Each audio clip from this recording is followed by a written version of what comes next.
میرے نبی پاک علیہ السلام نے فرمایا قیامت کے دن رب کریم فرمائے گا کہاں ہیں وہ لوگ؟ منادی اعلان کرے گا میدان محشر میں، کوئی آدمی اعلان کر وہ کہاں ہیں لوگ؟ اور تو کس کو ڈھونڈ رہا ہے؟ فرمایا مجھے رب نے بھیجا ہے کہ وہ بندے ڈھونڈ کے لاؤ جو دنیا میں میری رضا کے لیے ایک دوسرے سے محبت کیا کرتے ہیں۔ وہ بندے ڈھونڈ کے لاؤ۔ بندے ڈھونڈے جائیں گے۔ یا رسول اللہ رب ان کا کیا کرے گا؟ تو نبی کریم صلی اللہ علیہ وسلم فرمانے لگے رب فرمائے گا تم دنیا میں میری رضا کے لیے ایک دوسرے سے پیار کرتے تھے، آج میرے عرش کے سائے کے علاوہ سایہ کوئی نہیں، آج میں تمہیں اپنے عرش کے سائے میں جگہ عطا کروں گا۔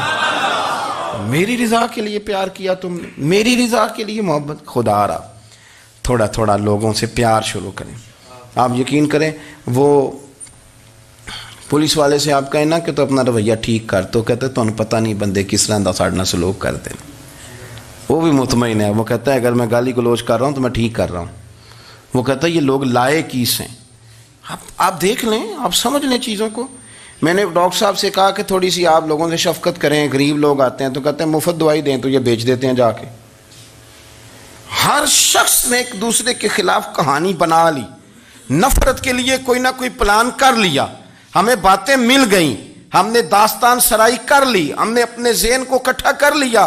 مجھے بتلاؤ نا یار، اگر رسول کریم صلی اللہ علیہ وسلم اور باقی انبیاء بھی قوموں کے بارے میں یہ سوچتے کہ یہ بڑے ظالم ہیں، یہ بڑے چور ہیں، یہ بڑے ڈکیت ہیں، یہ بڑے غاصب ہیں، یہ کافر ہیں، منافق ہیں، تو بھلا ہو سکتا تھا؟ لوگوں کا فائدہ ہو سکتا تھا؟ وہ لوگ بڑے بڑے سخت گیر تھے، پر محبوب نے فرمایا وہ جو کریں گے وہ ان کا انداز ہے، اور ہم جو کریں گے وہ ہمارے رب نے ہمارے ذمے لگا کے بھیجا ہے۔ اپنی زندگی میں تلاش کریں اور پیار کریں اور اچھے لفظوں سے لوگوں کو یاد کریں اور خوبصورت لہجہ اختیار کریں اور ٹھنڈی اور اچھی باتیں کرنے کی کوشش کریں، اللہ کی رضا کے لیے، اللہ کی رضا کے لیے، اللہ کے بندوں سے پیار۔ یارو دیکھو، عورت ہو طوائف، زندگی ساری بیت جائے گناہوں میں، لیکن میرے نبی پاک فرماتے ہیں وہ رب کی رضا کے لیے کتے سے بھی پیار کر لے تو رب اسے جنت عطا کر دیتا ہے۔ تو کتے کو پانی پلا گئی، پر پلا گئی نا اللہ کی رضا کے لیے، اسے کوئی فائدہ تو نہیں تھا نا، وہ اللہ کی رضا کے لیے پلا گئی، تو رب کریم نے اس کے سارے گناہوں کو۔ کسی سے پیار تو کریں، خدا را کسی سے پیار تو کریں۔ اس سال میرے گاؤں کے میلے کی بھیڑ میں جو گم ہوا وہ ایک بھکارن کا لال تھا۔ اس غریب کو تلاش تھی متاع خلوص کی، اور مخلوق چپ رہی کہ یہ مشکل سوال تھا۔ یار کوئی شخص ایسا بچا ہی نہیں جس سے لوگ امید کریں، توقع کریں کہ مجھے یہ اپنا کندھا دے گا میں سر رکھ کے رو لوں گا۔ کوئی ایک ایسا شخص ملا ہی نہیں جس کے بارے میں لوگ کہیں کہ بڑا مخلص ہے یار۔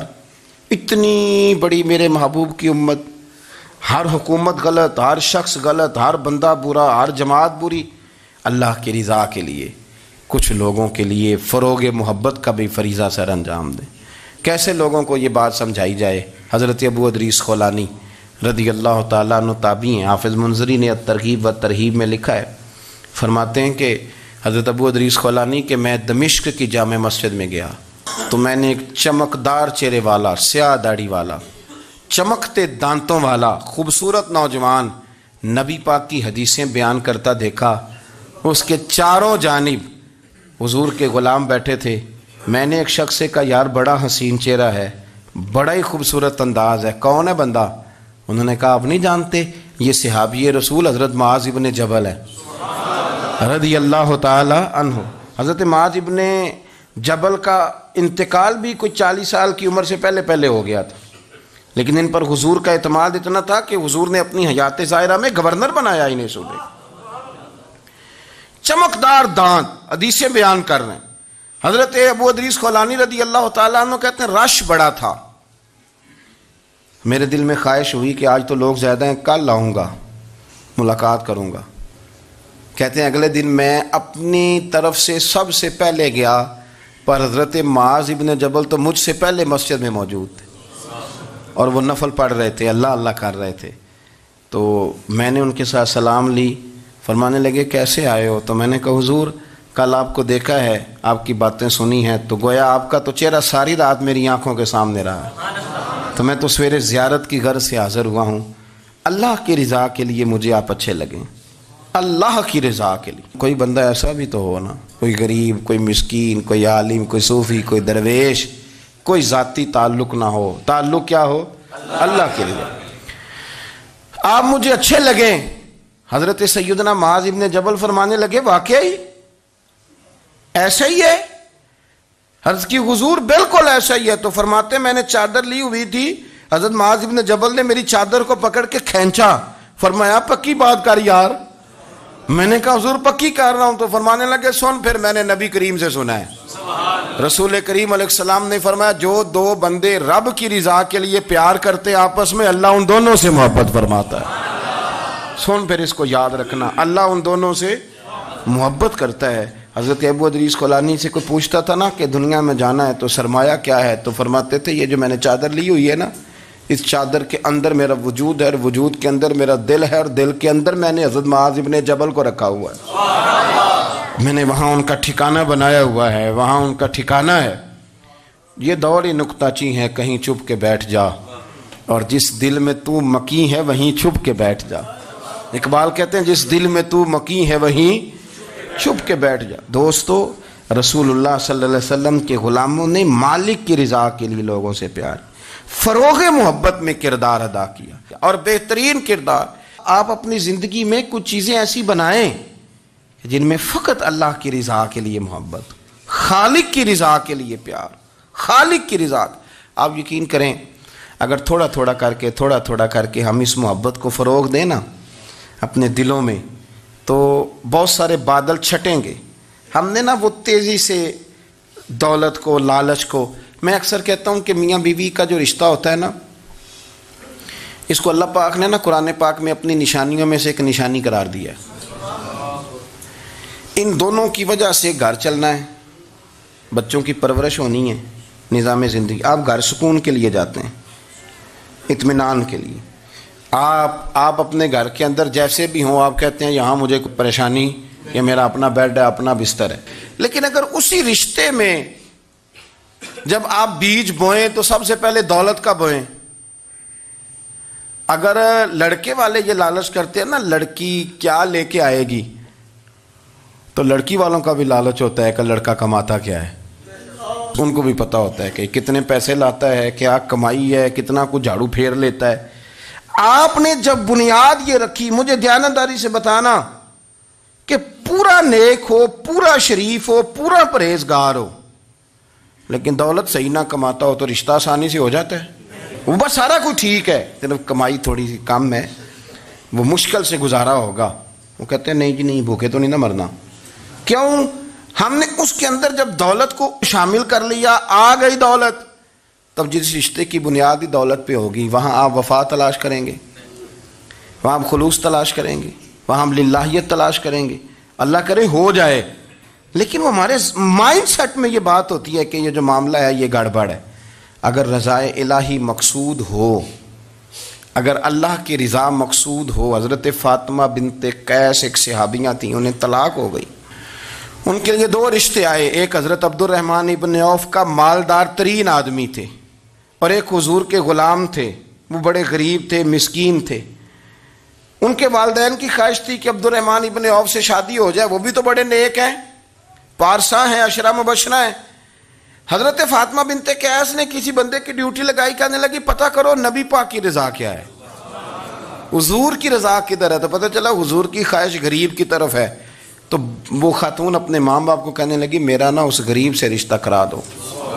ہم نے کہا پتر, بیٹیوں کے بارے میں ماں باپ بڑے احساس ہوتے ہیں, ہم چاہتے ہیں کہ عبد الرحمن ابن عوف مالدار ہے تو وہ بھی تو نیک ہے نا, حضور نے دنیا میں جنت کی بشارت دی, اور ان کا بڑا اعزاز ہے, حضور نے ان کے پیچھے نماز پڑھی, بڑا مرتبہ بڑا مقام والا صحابی ہے. وہ تو غریب آدمی ہے, اور پھر حضور نے حکم تو نہیں نہ دیا, خواہش کا اظہار کیا ہے. اس بی بی کے جملے بڑے شاندار ہیں. کہنے لگی آپ مجھے اللہ کی رضا کے لیے نا میرے نبی کے حوالے کر دیں, مجھے امید ہے اللہ رسول مجھے کبھی ضائع نہیں فرمائیں گے, مجھے حوالے کریں رسول کائنات. چھوڑیں کو ضروری ہے دنیا داری ہر طرف دیکھنا, کہیں کوئی کام ایسا بھی تو ہو نا جو محبت کے زور پہ ہو, جو محبت کے لیے ہو. کوئی ہمارے پاس بڑے سارے لوگ آتے ہیں, بڑے سارے لوگ آتے ہیں, اور ہم اس قابل بھی نہیں جتنے لوگ آ جاتے ہیں. میں صحیح کہہ رہا ہوں, بالکل کوئی حیثیت نہیں 1% بھی. جب پلٹ کے دیکھتے ہیں تو شرم آتی ہے کہ یار اتنی دور سے بندہ چل کے آ گیا، اس کو کیسے سمجھائیں، کس طرح کر کے۔ تو ایک آدھ دن پہلے ایک بزرگ آ گئے اور وہ اچھے صاف ستھرا ان کا مزاج تھا، بڑے شاندار، تو میں زیارت کے لیے ہوں، تو میں نے کہا زیارت شیارت والا تو کھاتا کوئی نہیں، چلو آپ آ گئے ہیں تو کوئی حکم کریں۔ تو کہنے لگے کوئی حکم نہیں، میں اللہ کی رضا کے لیے آیا ہوں۔ یہ کوئی تقریر نہیں تھی، کوئی خطبہ نہیں تھا، نہ ان کے سامنے سپیکر تھا، نہ وہ شور کر رہے تھے، نہ وہ نعرے لگوا رہے تھے، نہ وہ ہاتھوں پہ ہاتھ مار رہے تھے۔ اور اس بندے نے کہا اللہ کی رضا کے لیے آیا ہوں، تو وہ بھی رو پڑے تو میں بھی رو پڑا، ختم ہو گئی بات۔ اب بات کو سمجھیں، یہ اتنا تگڑا رشتہ ہے نا یار۔ کسی رشتے کے بیچ برادری ہوتی ہے، کسی رشتے کے بیچ خاندان ہوتا ہے، کسی رشتے کے بیچ قبیلہ ہوتا ہے، کسی رشتے کے بیچ رنگ نسل ہوتی، وہ کتنا تگڑا رشتہ ہے کہ دو بندوں کا رشتہ ہو، ایک بیچ میں خدا ہو، دوسرے محمد مصطفیٰ ہو۔ آپ کتنا اسے مضبوط رشتہ سمجھیں گے جس کے بیچ اللہ رسول ہو۔ اتنا تگڑا رشتہ، اتنا مضبوط تعلق، اتنی وسعت اس کے اندر۔ اللہ کی رضا کے لیے حضرت موسیٰ کلیم اللہ علی نبینا علیہ الصلوۃ والسلام سے رب کریم نے فرمایا، کہا اے موسیٰ میری رضا کے لیے بھی کوئی کام کیا ہے؟ حضرت موسیٰ علیہ السلام نے عرض کی یا اللہ میں نے تبلیغ کی، تو فرمایا وہ تو آپ کی ذمہ داری تھی۔ امام غزالی نے روایت لکھی ہے، اے اللہ میں نے آپ کے تمام احکامات پہ عمل کیا، موسیٰ وہ تو آپ نے کمال کیا، اللہ کے پیغمبر ہیں، تو میری رضا کے لیے تو یا اللہ تیری رضا کے لیے کیا ہے؟ تو رب کریم نے فرمایا کسی بندے سے صرف اس لیے پیار کیا ہے کہ وہ اللہ کا بندہ ہے، فقط اس لیے پیار کیا ہو کہ وہ اللہ کا بندہ ہے، فقط اس لیے۔ میرے عزیز آپ بات کو سمجھیں، زندگی میں فروغ محبت پر کچھ کام کریں، کچھ تھوڑا سا کوشش کریں گرد جھاڑنے کی، کچھ گرد جھاڑنے کی۔ ہم نے نا ایک سٹیٹس بنا لیا ہے، اب تو مسلمان پہلے فرقوں میں بٹے، قبیلوں میں بٹے، اب شہروں میں بٹ گئے۔ آپ کبھی گجرانوالا کے لوگوں سے پوچھو نا گجرات، تو کہنے ہو گجرات والے تو اللہ بچائے، کہتے ہیں کہ نہیں؟ گجرات کے لوگوں سے پوچھے گجرانوالا تو کہتے ہوتے کھاندے ہی بڑا نے، کس کی بات کر رہے ہیں؟ تو گجرانوالا والوں سے پوچھیں لاہور والے کہتے توبہ لاہوریا جی۔ صحیح کون ہے؟ کوئی بھی نہیں۔ کیوں؟ اس لیے کہ ہم نے ہر شہر کے لیے کہاوت بنا لی ہے۔ میں صحیح کہہ رہا ہوں، ہر قبیلے کے لیے کوئی نہ کوئی، یہ ہم نے ظلم کیا اپنی جان، یہ ہم نے زیادتی کی، کہانیاں بن گئی، کہاوتیں بن گئی، شہروں کے لیے، علاقوں کے لیے، قبیلوں کے لیے۔ مقصود کیا تھا؟ کسی طریقے سے نفرت پروان چڑھے۔ کھانا ہے نا، کھانا تو آپ جو کھانا کھاتے ہیں وہ اپنے ذائقے کے مطابق کھاتے ہیں۔ سندھ کے لوگ جو کھانا کھاتے ہیں وہ اپنے، آپ کا کوئی حق نہیں آپ ان کے کھانے پر تنقید کریں، اس لیے کہ ان کا ذائقہ وہ ہے، اور ان کا بھی کوئی حق نہیں وہ آپ کے کھانے پر تنقید کریں، اس لیے کہ آپ کا ذائقہ۔ لیکن طنز کرتے ہیں، جو بات سمجھانا چاہتا ہوں وہ یہ ہے کہ ہم طنز کرتے ہیں، تنقید کرتے ہیں، تضحیک آمیز لہجہ ہمارا ہوتا ہے، اس لہجے کے اندر کمزوری ہوتی ہے، اس کے اندر اس طرح کی بناوٹ ہوتی ہے کہ محسوس ہوتا ہے کہ ہم سامنے والے کو بڑا نفرت کی نظر سے دیکھتے ہیں۔ یہ رویہ کبھی اختیار نہ کریں، اپنی زندگی میں کوشش کریں خلوص کے ساتھ، للہیت کے ساتھ۔ میرے نبی پاک علیہ وسلم نے صحابہ سے پوچھا تھا بتاؤ دین کی مضبوط گرہ کون سی ہے، مضبوط گرہ دین کی؟ تو ایک صحابی نے کہا یا رسول اللہ نماز، پانچوں وقت مسلمان جمع ہوتے ہیں، ایک دوسرے کا حال احوال پوچھتے ہیں، تو اس گرہ میں مسلمان بندے رہتے ہیں۔ حضور نے فرمایا تم نے بات ٹھیک کی پر میری مراد کو نہیں پہنچے۔ ایک صحابی نے عرض کی یا رسول اللہ صلی اللہ علیہ وسلم زکوٰۃ، امیر غریب کو زکوٰۃ دیتا ہے تو دونوں کا رشتہ مضبوط ہو جاتا ہے، تو یہ بہت بڑی گرہ ہے۔ تو حضور نے فرمایا بات تمہاری ٹھیک ہے پر تم میری مراد کو نہیں پہنچے۔ تو تیسرے نے عرض کی حضور حج، مختلف رنگوں کے، قبیلوں کے، نسلوں کے، علاقوں کے لوگ آتے ہیں، ایک ہی لباس پہنتے ہیں، ایک ہی بولی بولتے ہیں، لبیک اللہم لبیک، تو یہ بہت بڑی مضبوط گرہ ہے۔ تو نبی پاک صلی اللہ علیہ وسلم نے فرمایا بات تمہاری ٹھیک ہے پر تم میری مراد کو نہیں پہنچے۔ تو صحابہ نے عرض کی حضور پھر آپ ہی بتا دیں کہ اسلام کی مضبوط گرہ کون سی ہے جس میں مسلمان جڑ جائیں گے؟ تو نبی پاک نے فرمایا مضبوط گرہ محبت ہے، اللہ کی رضا کے لیے پیار کرو، لوگوں سے پیار کرو۔ کوئی بندہ پھر تمہیں تلخ بھی ملے گا نا تو تم چونکہ اس کے لیے نہیں کر رہے، اللہ کے لیے کر رہے ہو، تو پھر تمہارے لیے سہنا بھی آسان ہو جائے گا، دیکھنا اور پرکھنا بھی آسان ہو جائے گا۔ رضائے الہی کی خاطر لوگوں کا پیار، بخاری مسلم میں ہے، نبی پاک علیہ السلام نے فرمایا ایک شخص اپنی بستی سے چلا لمبے سفر پہ دوسری بستی جانے کے لیے، تو رستے میں فرشتہ ملا انسانی شکل میں۔ اس نے پوچھا کہاں جا رہے ہو؟ اس نے کہا اپنے بھائی سے ملنے جا رہا ہوں۔ فرشتہ پوچھنے لگا اس کا کوئی احسان ہے تمہارے اوپر، کوئی لین دین ہے؟ اس نے کہا نہیں۔ تو کہا پھر کیوں اتنا لمبا سفر کر رہے ہو؟ تو کہنے لگے یار میں اللہ کی رضا کے لیے اس سے پیار کرتا ہوں، اللہ کی رضا کے لیے، تو اس لیے جا رہا ہوں۔ تو سنیں یہ بخاری مسلم کے لفظ ہیں، حضور فرماتے ہیں وہ فرشتہ کہنے لگا سن پھر، میں انسان نہیں میں فرشتہ ہوں، اور مجھے رب کریم نے بھیجا ہے یہ کہنے کے لیے کہ اگر تم دونوں اللہ کی رضا کے لیے ایک دوسرے سے پیار کرتے ہو تو اللہ تم دونوں سے پیار فرماتا ہے۔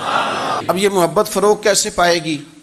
اس کے لیے ایک تو یہ کہ اپنے دل کو تھوڑا سا سمجھائیں۔ آپ ارادہ کر لیتے ہیں نا، جب ذہن بنا لیتے ہیں کہ میں نے کوئی خدمت کرنی ہے، ذہن بن گیا، تو پھر اس کے لیے 2-3 لاکھ روپے 4 لاکھ روپے لگانے کی ضرورت نہیں ہوتی۔